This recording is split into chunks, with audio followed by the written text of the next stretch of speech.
8.100 kandidatë për mësues janë ullur këtë të shtunë në bankat e shkollës për të fituar të drejtën e mësimdhënies.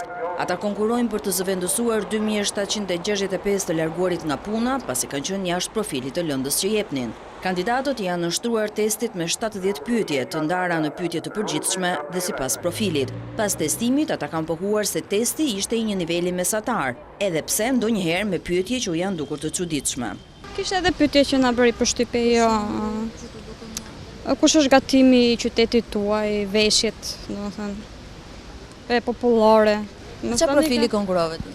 Përpara shkollore. Pyetjet të një niveli të 9-vjeçares dhe të gjimnazave. Brenda normave gjithçka ishte shumë rregull. Nuk e di, s'kisha studiuar, erdha një herë ta provoja. Si thjesht.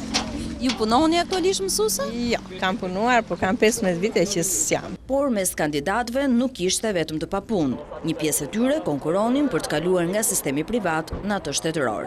Brenda profilit tim, por mundësia për nga shkollë private në shkollë shteti. Punoja aktualisht, normalisht, në kuadrin privat. Doni të kaloni në shtet? Pse jo? Cila është arsyeja që doni të kaloni në shtet? Siguria, të qenit i sigurt.